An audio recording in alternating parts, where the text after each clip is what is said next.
So I'd like to talk about our parish feast day, which is coming up. It's Feast Day of St Bonaventure.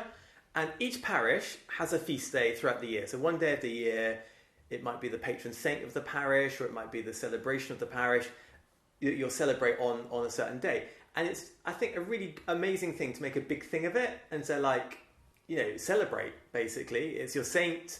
Your saint looks after you. Your saint watches over you. Your saint prays for you.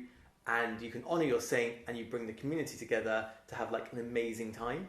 And I think, that's the whole point of a feast day. It's really amazing, really wonderful. So we're having our parish feast day on the 14th of July. So it's going to be amazing. We've got a mass outdoors on the school grounds. We've got barbecue, bouncy castle. We've got a bar. We've got face painting. There's going to be loads of stuff happening. And I just hope it's a wonderful day for the community to come together, to celebrate, to share together, and also to invite our local community to come and be with us, because we want to share with them all the blessings that we have as well, and to let them know that we love them and we value them.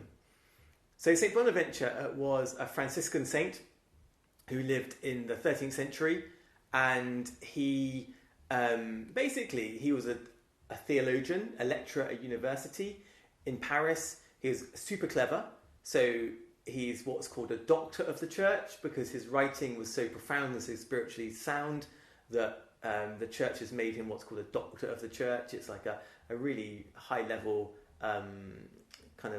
what would you say, a high level honour to be called a doctor of the church. And then after he finished teaching, he got called to run the Franciscan order. And at that point, the Franciscan order was in chaos because St Francis had died. The order had grown so quickly, and the friars were kind of at war with each other, which might sound a bit weird, but some wanted to eat nothing and have nothing. Others said you had to live a simple life where you begged for your food. Others said don't beg for your food, you should have regular food so you can get on with a life of prayer. And St Bonaventure came into this situation where there was this confused community spanning across Europe. And he came along and he had to bring solidity to the community and to really help it to establish itself into a force in the church, which it became, because he helped to establish it. And he brought in structures and regulations that would help the different communities to be at peace with each other and to grow in the love of God and to proclaim the love of God in the spirit of St Francis of Assisi. So he is an amazing saint, St Bonaventure. That's why we honour him. But we pray to him to help us to watch over us. And something I didn't know, but apparently St Bonaventure is the patron saint of bowel disorders. Now, I haven't a clue why. You might think he'd be the patron saint of students or teachers or professors or lecturers or, I don't know, CEOs or something like that, because he ran the order.